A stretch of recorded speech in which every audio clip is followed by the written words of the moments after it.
ಗಡಿ ಭಾಗದಲ್ಲಿರುವಂಥ ಮಹಾರಾಷ್ಟ್ರ, ನಮ್ಮ ಕರ್ನಾಟಕದ ಗಡಿ ಭಾಗ ಮಹಾರಾಷ್ಟ್ರ ಜೊತೆ ಒಂದು. ಈಗ ತಾವು ವಿಶ್ಲೇಷಣೆ ಮಾಡಿದಾಗ ಆಗಲೇ ನಾನು ಕೇಳಿದೆ ಸರ್, ಬಹಳ ಚೆನ್ನಾಗಿ ತಾವು ಹೇಳಿದ್ರಿ. ಇಲ್ಲಿ ಗಡಿ ಭಾಗ ಇದೆ, ಮಹಾರಾಷ್ಟ್ರ ಇದೆ, ಇಲ್ಲೆಲ್ಲ ಬಹಳಷ್ಟು ಹಬ್ಬಿದೆ.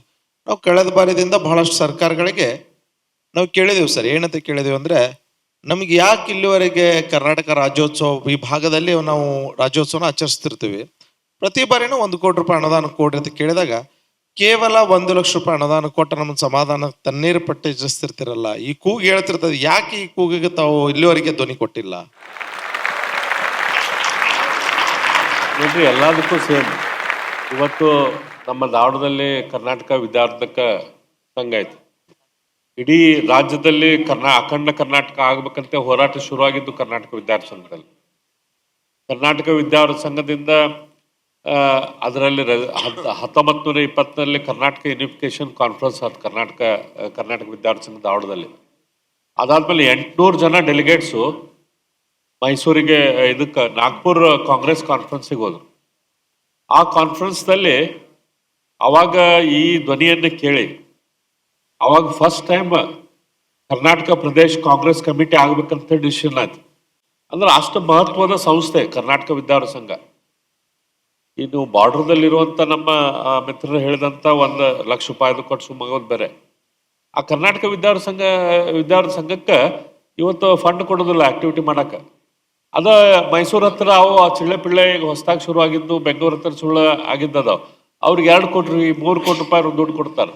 ಈ ಕರ್ನಾಟಕ ವಿದ್ಯಾರ್ಥಿ ಸಂಘಕ್ಕೆ ದಿನಾನು 2-3 ಕನ್ನಡದ ಆಕ್ಟಿವಿಟಿ ನಡೀತಾವಲ್ಲ, ದಿನಾನು 2-3. ಇಡೀ ರಾಜ್ಯದಲ್ಲಿ ಎಲ್ಲೂ ಕೂಡ ಇಷ್ಟು ದೊಡ್ಡ ಪ್ರಮಾಣದ ಕನ್ನಡದ ಆಕ್ಟಿವಿಟಿ ನಡೆಯೋದಿಲ್ಲ. ಅಂತ ಸಂಸ್ಥೆಗೆ ಕೊಡೋದಿಲ್ಲ. ಇದೆಲ್ಲದರಲ್ಲೂ ಕೂಡ ಉತ್ತರ ಕರ್ನಾಟಕ ನೆಗ್ಲೆಕ್ಟ್ ಆಗೈತಿ, ಉತ್ತರ ಕರ್ನಾಟಕ ಹಿಂದುಳಿದೈತಿ. ಆ ನೋವು ನಮ್ಗೈತಿ. ಆ ನೋವು ನಾವು ಸ್ಟ್ರಾಂಗ್ ಆಗಿ ಎಕ್ಸ್ಪ್ರೆಸ್ ಮಾಡುವಂತ ಅವಶ್ಯಕತೆ ಐತಿ. ಸರ್, ಬೆಳಗಾಂ ಮತ್ತೆ ಹುಬ್ಳಿ ಧಾರವಾಡ ಅಂತ ಯಾಕೆ ನೀವು ತಾರತಮ್ಯ ಮಾಡ್ತೀರಾ? ಒಂದೇ ಭಾರತ್ ಕೂಡ ಹುಬ್ಳಿ ಧಾರವಾಡದಿಂದನೇ ಹೊರಡುತ್ತೆ. ಇಲ್ಲಿ ಬೆಳಗಾಮಲ್ಲಿ ಇರ್ತಕ್ಕಂಥ ಇಂಡಸ್ಟ್ರಿಯಲ್ಗಳು, ಕಂಪ್ನಿಗಳು, ದೊಡ್ಡ ದೊಡ್ಡ ಕಂಪ್ನಿಗಳು ಹುಬ್ಳಿ ಧಾರವಾಡಕ್ಕೆ ಯಾಕೆ ಹೋಗುತ್ತೆ? ಬೆಳಗಾಂ ಹುಬ್ಳಿ ಏನು ಬೇರೆ ಬೇರೆನಾ ಅಥವಾ ಒಂದೇ ರಾಜ್ಯದಲ್ಲಿ ಇದೆಯಾ? ಯಾಕೆ ಈ ತರ ತಾರತಮ್ಯ? ಏನ್ ತಾರತಮ್ಯ ಇಲ್ಲ, ಎಲ್ಲ ಒಂದೇ. ಇದು ನಾನು ಕೇಳಿದ್ರೆ ಧಾರವಾಡದಿಂದ ಬೆಳಗಾಂ ತನಕ, ಅಂದ್ರೆ ಹುಬ್ಳಿಯಿಂದ ಬೆಳಗಾಂ ತನಕ ಇದು ಕ್ಲಸ್ಟರ್ ನಾವು ಫೋಕಸ್ ಮಾಡಿ ಡೆವಲಪ್ ಮಾಡುವಂತ ಅವಶ್ಯಕತೆ ಐತೆ. ಈಗ ನಮ್ಮ ಕೇಂದ್ರ ಸರ್ಕಾರದಿಂದ ಬಾಂಬೆ ಬೆಂಗಳೂರು ಇಂಡಸ್ಟ್ರಿಯಲ್ ಕಾರಿಡಾರ್ ಅಂತ ಏನು ಮಾಡಾರಲ್ಲ, ಅದ್ರಾಗ ಲ್ಯಾಂಡ್ ಐಡೆಂಟಿಫೈ ಮಾಡಿದ್ದು ಈ ಕಿತ್ತೂರು ಸುತ್ತಮುತ್ತಲ ಏರಿಯಾಕ್ಕೆ. ಅಂದ್ರೆ ಅದು ಬೆಳಗಾಂ ಜಿಲ್ಲಾ, ಬಟ್ ಧಾರವಾಡಕ್ಕೆ ಸಮೀಪ ಆಗುತ್ತೆ. ಈ ರೀತಿ ಈ ಭಾಗದ ಏರಿಯಾನ ನಾವು ಡೆವಲಪ್ ಮಾಡುವಂತ ಫೋಕಸ್ ಮಾಡಿ ಡೆವಲಪ್ ಮಾಡುವಂತ ಇದು ಐತಿ. ಡೆವಲಪ್ಮೆಂಟ್ ಬೆಳಗಾವಕ್ಕೂ ಇಲ್ಲ, ಧಾರವಾಡಕ್ಕೂ ಇಲ್ಲ. ನಾವು ನಮ್ಮ ನಡುವೆ ಡಿಫ್ರೆನ್ಸ್ ಇಲ್ಲ. ಆಕ್ಚುಲಿ ಈ ಭಾಗದಾಗ ನಿಮ್ಮ ಬೆಳಗಾವ್ದವ್ರು ಅನ್ಕೊಂತಾರ ಧಾರವಾಡದಾಗ ಡಿಫ್ರೆನ್ಸ್ ಡೆವಲಪ್ ಆಗ್ತದೆ ಅಂತೇಳಿ, ಧಾರವಾಡದವ್ರು ಅನ್ಕೊಂತಾರ ಬೆಳಗಾವ್ದಾಗ ಡೆವಲಪ್ಮೆಂಟ್ ಆಗತ್ತದ ಅಂತೇಳಿ. ಆಕ್ಚುಲಿ 2 ಕಡೆ ಡೆವಲಪ್ಮೆಂಟ್ ಇಲ್ಲ. ಏನು ಬೆಂಗಳೂರು ಏನು 1 ದಿನದಲ್ಲಿ ಏನು ಡೆವಲಪ್ಮೆಂಟ್ ಆಗುತ್ತೆ, 1 ವರ್ಷ ನಮ್ಮಲ್ಲಿ ಡೆವಲಪ್ಮೆಂಟ್ ಆಗೋದಿಲ್ಲ ಅದು. ಸರ್, ತಾವು ಈಗ ಶೈಕ್ಷಣಿಕ ವಿಷಯ ಸಲುವಾಗಿ ಹೇಳಿದ್ರಿ. ಉತ್ತರ ಕರ್ನಾಟಕದಲ್ಲಿ ಗೌರ್ಮೆಂಟ್ ಸ್ಕೂಲ್ ಕಮ್ಮಿ ಇದಾವಂತೆ ನೀವು ಹೇಳ್ತಾ ಇದ್ರಿ. ಆದರೆ ಗೌರ್ಮೆಂಟ್ ಸ್ಕೂಲ್ ನಮ್ಮ ಉತ್ತರ ಕರ್ನಾಟಕದಲ್ಲಿ ಇದ್ದಾವೆ. ಆದರೆ ಏನಾಗ್ತಾ ಇದೆ, ಗೌರ್ಮೆಂಟ್ ಸ್ಕೂಲಿಗೆ ಸರ್ಕಾರ ಅನುದಾನ ಕೊಟ್ಟರು ನಿಮ್ಮ ಪಕ್ಷದ ಶಾಸಕರು ಆ ಸ್ಕೂಲಿಗೆ ಫಂಡ್ ಕೊಡ್ತಾ ಇಲ್ಲ. ಯಾಕಂದರೆ ಒಂದು ಎಕ್ಸಾಂಪಲ್ ತಿಳಿರಿ, ಇಲ್ಲಿ ಒಂದು ಉರ್ದು ಸ್ಕೂಲ್ ಇದೆ, ಒಂದು ಕನ್ನಡ ಸ್ಕೂಲ್ ಇದೆ, ಒಂದು ಮರಾಠಿ ಸ್ಕೂಲ್ ಇದೆ. ಇವರು ತಮ್ಮ ವೋಟ್ ಬ್ಯಾಂಕ್ ಉಳಿಸ್ಕೊಳ್ಳೋ ಸಲುವಾಗಿ ಕನ್ನಡ ಮತ್ತು ಉರ್ದು ಶಾಲೆಗೆ ಫಂಡ್ ಕೊಡೋದಿಲ್ಲ, ಬರೀ ಮರಾಠಿ ಕೊಡ್ತಾ ಇದೆ. ಸ್ಪೆಷಲಿ ನಾನು ಬೆಳಗಾವಿ ದಕ್ಷಿಣದ ಹೇಳ್ತಾ ಇದ್ದೀನಿ. ತಮಗೆ ನೋಡಿದರೆ ಅನಿಸುತ್ತೆ ನೀವು ಶೈಕ್ಷಣಿಕ ಪ್ರೇಮಿ ಅಂತ ಹೇಳಿ. ನಿಮ್ಮ ಬೆಳಗಾವಿ ದಕ್ಷಿಣ ಶಾಸಕರು ನಿಮ್ಮ ಗೆಳೆಯರು ಅನ್ನಿಸ್ತಾ ಇದೆ. ದೇವರು ಅವ್ರಿಗೂ ನಿಮ್ಮಂಥ ಬುದ್ಧಿ ಕೊಡಲಿ, ಮತ್ತು ನೀವು ಸ್ವಲ್ಪ ಅವ್ರಿಗೆ ಬುದ್ಧಿ ಹೇಳಿದ್ರೆ ಚಲೋ ಆಗ್ತೈತೆ ಸರ್. ಉತ್ತರ ಕರ್ನಾಟಕದೊಳಗೆ ಸಾಕಷ್ಟು ತಮ್ಮಂಥ ಪ್ರಜ್ಞಾವಂತರು ನಾಯಕರಿದ್ದೀರಿ. ಆದರೂ ಕೂಡ ಇದು ಹಿಂದುಳಿದತ್ತಲ್ಲ ಅಂತ ನಮಗೆ ಭಾಳ ಬೇಜಾರಾಗ್ತೈತಿ. ಅದರೊಳಗೆ ತಾವು ಕೃಷಿ ರಂಗದ ಬಗ್ಗೆ ಜಾಸ್ತಿ ಗೊತ್ತು, ರೈತರು ಒಡನಾಡಿಗಳ ನೀವು. ಹುಬ್ಬಳ್ಳಿ ಧಾರವಾಡಕ್ಕೆ ನೀರು ಬಳಸ್ಬೇಕಾದ್ರೆ ಎಲ್ಲಿಂದ ಬರ್ತಂತ ತಮಗೆ ಗೊತ್ತೈತಿ. ಆದರೂ ಕೂಡ ಅದರೊಳಗೆ ಮಹದಾಯಿ ನೀರು ತರೋದ್ರೊಳಗೆ ತಾವು ಭಾಳ ನಿಷ್ಕಾಳಜಿ ಮಾಡಿರಿ ಅಂತ ನಾನು ನೇರವಾಗಿ ಹೇಳಲಿಕ್ಕೆ ಇಷ್ಟಪಡ್ತೀನಿ. ಇರಲಿ, ಈಗ ಮುಂದಾದರೂ ನೀವು ಮಾಡಲಿಕ್ಕೆ ಟೈಮ್ ಬಾಂಡ್ ಹಾಕ್ಕೋಬೇಕಂತ ತಮ್ಮಲ್ಲಿ ವಿನಂತಿಸ್ಕೊಳ್ತಾ ಇದ್ದೀನಿ. ಜೋಶಿ ಅವರು ನರಗುಂದಕ್ಕೆ ಬಂದಿದ್ರು ಮೊನ್ನೆ, ಅವಾಗಾದರೂ ಹೇಳಿದಾರ. ಅವ್ರು ಕೊಟ್ಟಂಥ ಟೈಮ್ನು ಮುಗಿದು ಹೋಯ್ತೀಗ.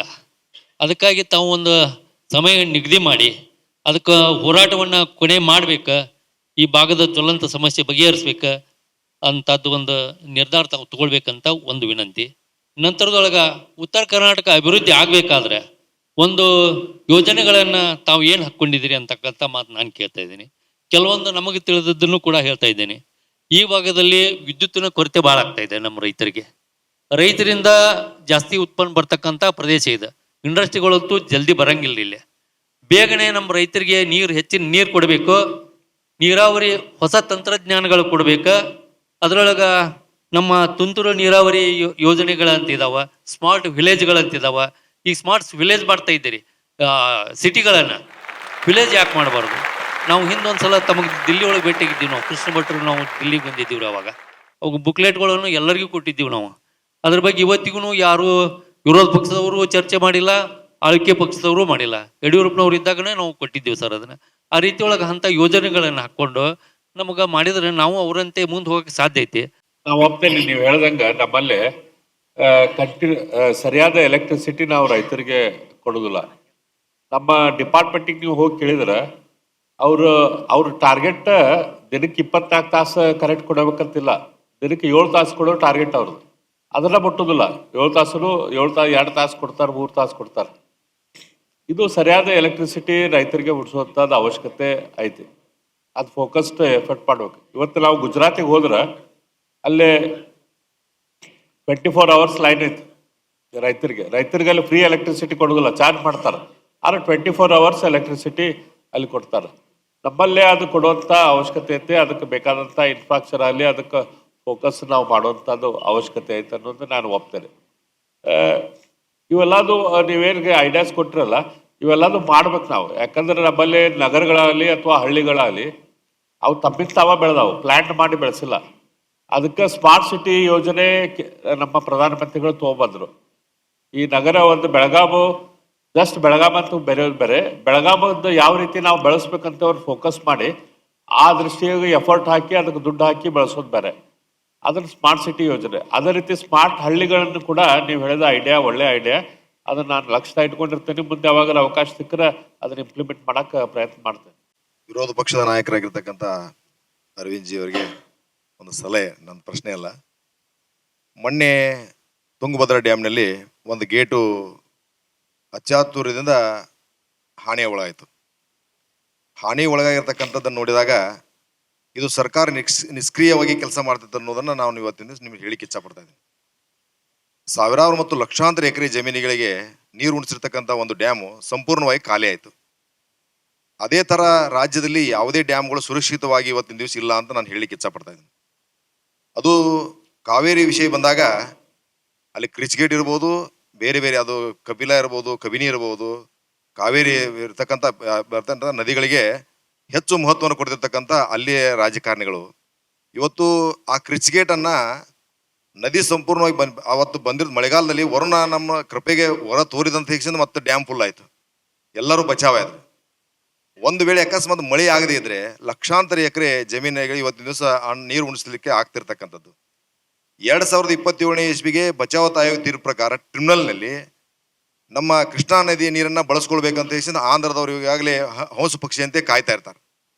ನಾಳೆ ನೀವು ಪ್ರಶ್ನೆಯನ್ನು ಇದನ್ನು ವಿಧಾನಸೌಧದಲ್ಲಿ ಮಾಡಲೇಬೇಕು. 2027ನೇ ಇಸ್ವಿಗೆ ಬಚಾವತ್ ಆಯೋಗ ತೀರ್ಪು ಪ್ರಕಾರ ಟ್ರಿಬ್ಯುನಲ್ನಲ್ಲಿ ನಾವು ನದಿ ನೀರನ್ನು ನಿಲ್ಲಿಸದೇ ಇದ್ರೆ ನಮ್ಮ ಪಾಲು ಕೃಷ್ಣೆ ಪಾಲು ಆಂಧ್ರದ ಪಾಲು ಆಗ್ತದೆ.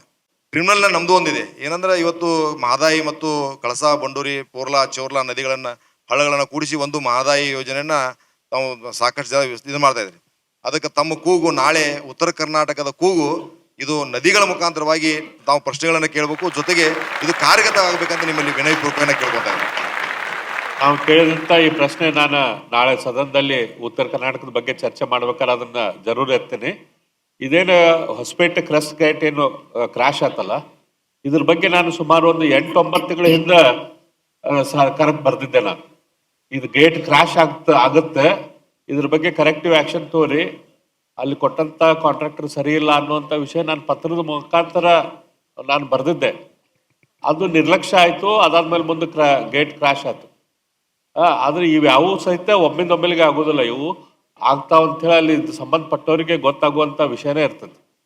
ಹಾಗಾಗಿ ಇದು ಆ ನಿರ್ಲಕ್ಷ್ಯದಿಂದ ಆಗಿದ್ದು. ಇದೆಲ್ಲದಕ್ಕೂ ಇದಿಲ್ಲ, ನಮ್ಮಲ್ಲಿ ಸ್ವಲ್ಪ ಎಕ್ಸೆಪ್ಟ್ ಮಾಡ್ಕೊಳ್ಳೋಂಥ ಸ್ವಭಾವ ಭಾಳ ಉತ್ತರ ಕರ್ನಾಟಕದ್ದು. ಏನಾದರೂ ಸತ್ಯ ಆತ್ ಬಿಡಪ್ಪ ನಮ್ಮವ, ಏನಾದರೂ ಬಿಡಪ್ಪ ಇದು ನಡೀತೈತೆ ಅಂತ ಹೊಂದ್ಕೊಳ್ಳೋಂಥ ಸ್ವಭಾವ. ಅದರದ ಸ್ವಭಾವದ ದುರುಪಯೋಗ ಎಲ್ಲರೂ ತೋರ್ತಾರೆ. ನಮ್ಮಲ್ಲಿ ಸ್ವಲ್ಪ ಮೈಸೂರು ಕಡೆ ಮಂದಿ ಹೆಂಗೆ ಹೋರಾಟ ಮಾಡ್ತಾರಲ್ಲ, ಹಂಗೆ ನಾವು ಇನ್ನೂ ಹೆಚ್ಚು ಗಟ್ಟಿಯಾಗಿ ಎಲ್ಲದಕ್ಕೂ ಹೋರಾಟಕ್ಕೆ ನಾವು ತಗೋಬೇಕು, ಹೋರಾಟಕ್ಕೆ ಬರಬೇಕು. ಅವಾಗ ನಮ್ಮ ಕೂಗ ಬೆಂಗಳೂರಿಗೆ ಮುಟ್ತೈತಿ. ಇಲ್ಲಿಕ್ರ ಅದು ಮುಟ್ಟೋದೇ ಇಲ್ಲ, ಆ ಅವಶ್ಯಕತೆ ಇಲ್ಲ ಐತಿ. ಇವತ್ತು ಅದು ಪ್ರೆಸ್ ಗೇಟ್ ಅಷ್ಟು ದೊಡ್ಡ ಗೇಟ್ ಮುರಿದ್ರು ಕೂಡ ನಮ್ಮಲ್ಲಿ ಏನು ಅದ್ರ ಬಗ್ಗೆ ಏನು ಪ್ರೊಟೆಸ್ಟ್ ಆಗಬೇಕಿತ್ತು ಅದಾಗಲಿಲ್ಲ. ಅದ ಈಗ ಕೃಷ್ಣ KRS ಆಗಿತ್ತಂದ್ರೆ ಪೂರ್ತಿ ಸರ್ಕಾರ ಅಳಗಾಡ್ ಹೋಗ್ತಿತ್ತು.